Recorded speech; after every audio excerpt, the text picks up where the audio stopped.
So this morning we will look at challenges ahead, looking forward. BAM is a biblical concept, but it's also a practice. Those biblical concepts have been applied in business and embraced by mission agencies and churches and educational institutions, and it's also a movement. So concept, practice, and movement. And when we look ahead and challenges ahead, we need to understand where we are. Because the challenges ahead are related to BAM, the concept, BAM, the practice, and BAM, the movement. Does that make sense so far? All right, that's pretty good. Not bad for a Swede. So there'll be a little bit of a recap for some of you, but there are newcomers today, so you'll be getting up to speed with some of the stuff we talked about yesterday.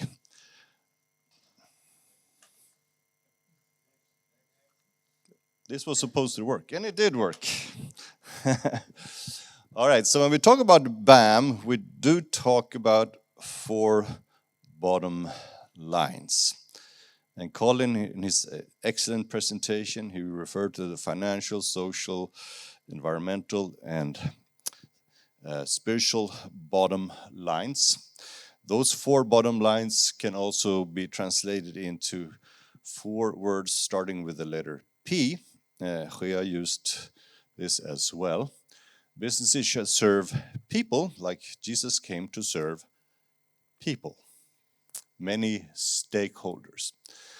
Businesses should align with God's purposes, including the Great Commission, including gospel advancement, the spiritual bottom line.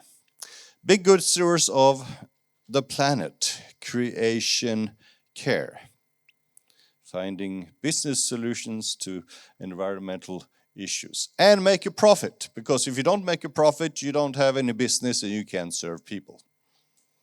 So they're all equally important, and we pursue them. And we do that with a global thrust in mind, to all peoples, to all nations, panta ta etne, God so loved the world, the whole world. So, and here we go again, and now we're going to try again from yesterday. We looked at a 3-minute summary of what BAM is in a video. And that is what we need as a starting point when we look at challenges ahead. Let's roll the video. Business's mission, BAM. It's a recent term, but it encapsulates a timeless idea that business is part of God's design for a flourishing world. That business people and entrepreneurs are called and gifted by God and called to join His mission to the world. Each business's mission company is unique, but there are some common hallmarks. Business's mission is the creation and growth of for-profit, sustainable businesses that are intentional about Kingdom of God purposes. They are for-profit. They make money for the financial bottom line, but they focus on holistic transformation, addressing economic, social, environmental, and spiritual needs of people and communities. Business's mission companies are concerned about marginalized or vulnerable people and those yet to hear the gospel, all in response to God's mission call. In other words, business's mission helps fulfill the cultural mandate, the Great Commandment, and the Great Commission to make disciples of all peoples. Since biblical times, believers have integrated their faith into their daily lives and work, doing all things to the glory of God.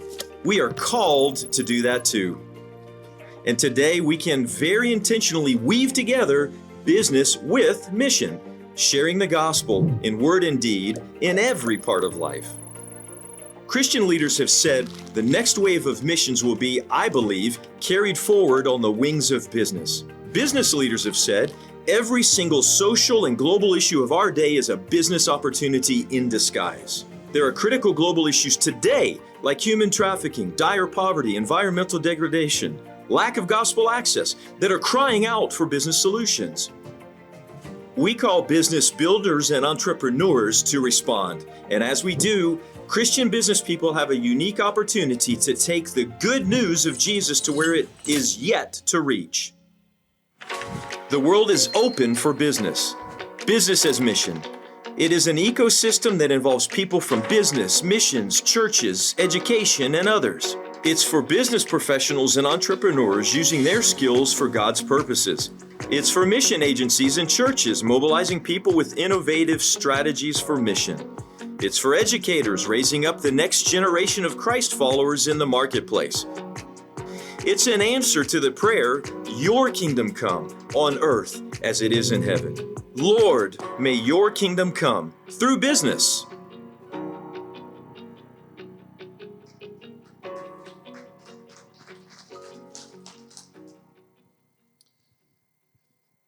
All right. Well, thank you for those applause. I will convey that to Alana from Brazil. She's been doing the animation. She is on our team, our global team. So, that BAM, the concept, this is the BAM movement right here. Erwin, help. Next. There we go. So when we talk about the movement, not this one, but the global one, we can describe it briefly with 3 words, all starting with the prefix poly, which means many. Polycentric, it has many centers. BAM Netherlands is one expression of that. There is a BAM Brazil, a BAM Russia, a BAM Canada, a BAM Zambia, BAM Nepal, BAM Korea, BAM Indonesia, and we go on and on. There are about 30 plus networks like this and similar to this around the globe. There's many centers, not one HQ headquarters from which everything moves out. Polyglot means it speaks many languages, Dutch, Swedish, Norwegian, even Australian English. And it's polydirectional, it's BAM from everywhere to everywhere. Now, so when we look ahead and challenges ahead, these are challenges related to the concept to stay mission true, and it's challenges ahead for BAM businesses and BAM networks and the BAM movement. Next. Challenges ahead. Next.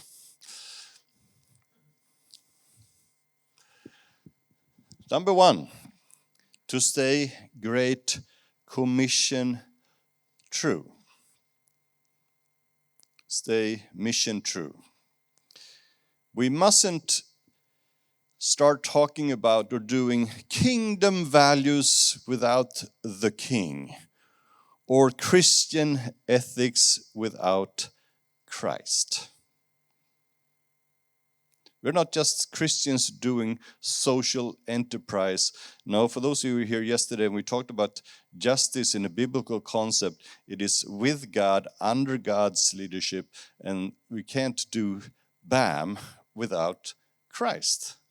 Then it's something else, not necessarily bad or evil, but it's not BAM and it's not true to our biblical roots. So this is a challenge, and that's why things like Colin talked about is so important, because it needs to go from a conceptual embrace, I like the concept, to practical steps on how you do that in businesses, as well as when we do Alliance. Then those questions needs to be asked, the Great Commission questions, the social, environmental bottom line questions, as well as the profitability questions. Next slide. Sometimes I think we're too shy as Westerners, especially Northern Europe, France, increasingly in the US, thinking, well, we should leave Jesus out of this. We can't talk about that. But I propose we should make Jesus an integral part of our value proposition. In business, you develop intentionally or not so intentionally a value proposition. You think these products, these services are good, there is a market for them, people are asking for them, and this is our offer. This is our service offer, this is our product offering. It's a value proposition related to the market. And then you hope that your sales will go up. Now, to understand the market, McKinsey, a global consultancy firm, did a global survey on what the market looks like and what the market wants. They did a study of 19,000 people across 19 countries. Different ethnic backgrounds, men, women, all different kinds of faith communities, and all kinds of different socioeconomic backgrounds. And they asked, what is important to you in your life when it comes to health, your well-being?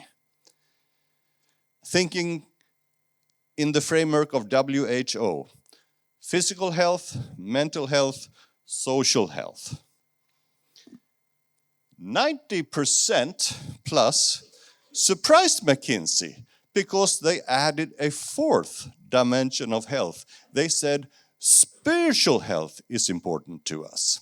Spiritual health is important to us. Meaning in life, purpose, faith, a faith community. So there is a market out there.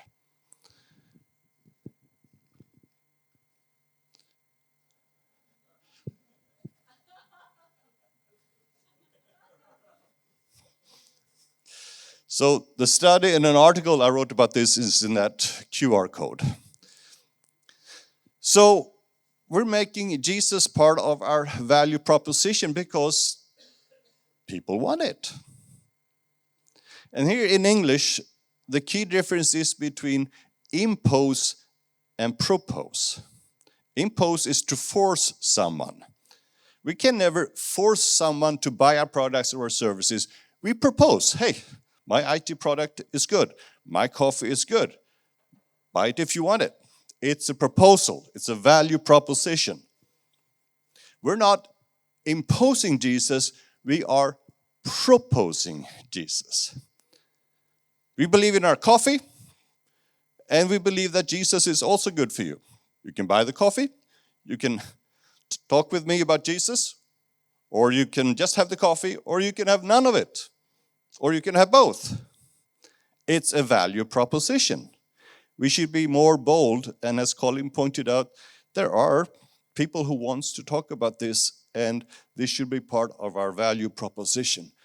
And this is a challenge looking ahead, that we don't just become Christians who try to be nice in business, doing Christian values without Christ. Next. Stay mission true. Also, Great Commission true, as in to all peoples. The global thrust must be maintained and accelerated. It has geographical implications, but not only.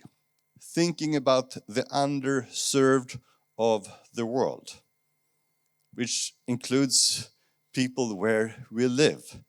In the Netherlands, in Sweden, in Britain, in the US. A lot of unreached people have come to us. There are pockets of poverty among us. There are people who have no clue who Jesus is. In Sweden, a lot of kids have no idea what Easter is apart from a school break. So, but it also has, next please, geographical implications that we must be mindful of. In this part of the world, sometimes called the 1040 window area, we have a concentration of needs. Unreached peoples, spiritual poverty, physical poverty, economic poverty, unemployment, human trafficking, environmental challenges. and they are often in the same areas. And business holds some of the most strategic keys to address these issues, and they are there, not here. So it's not a question of, is it Jerusalem or the ends of the earth? The answer is yes. It is both. But the default mode is usually to stay home. It's a human thing. To stay home, the culture, language, food, and clans, and so forth. And you never have to encourage default mode, because default is default by default. That is rocket science 101 for you. Default is default by default. So most of us will just stay at home, and there's nothing wrong with that. But that's why, BAM, we gently push, because God wants it, to also include this in our business dealings. Next. Another challenge is about mission drift. You have a sense of mission, you start out with all good intentions, you start to apply it into your business, but then drift happens. Nobody ever plans for mission drift. It happens because you didn't have systems, mechanisms, guardrails in place to avoid it. And the mission drift that is not unlikely to happen unless we're aware of it and has plans to mitigate against it is that, oh, the Great Commission thing, that's so difficult, so we're just going to be nice in business. That is not becoming bad, but it's not optimizing who we are and who we are called to be. And this is especially important when we look at companies, the business practice. How do we define success for a BAM business? That it is BAM true for 1 year, 2 years, 5 years, or 2, 3, 4 generations? How do we define success? That's why we need to think about continuity planning, not just succession planning. Succession planning often implies, oh, I'm stepping down as CEO, I'm handing over the responsibility baton to the next person. That's an event within the life cycle of a business, and an important one. And many businesses fail there. It's even more difficult to do that kind of succession planning when you are a value-based business. Because we don't just want the business to survive, but the values to thrive. And that's why we need to think beyond succession planning to continuity planning. How do we continuously embed, infuse, permeate our BAM businesses with the 4 bottom line thinking, with the Great Commission thinking, having an impact that is good for many stakeholders, financially, socially, environmentally, and spiritually, every day, every week. When new people come on board as staff, new board members, new management team, new CEO, second generation. The BAM movement is still a first generation movement. And there are a lot of first generation BAM businesses. But even now, we're starting to see how some BAM businesses were very BAM impactful until the next second generation. The business survived, the values died. So this is a challenge ahead for all of us.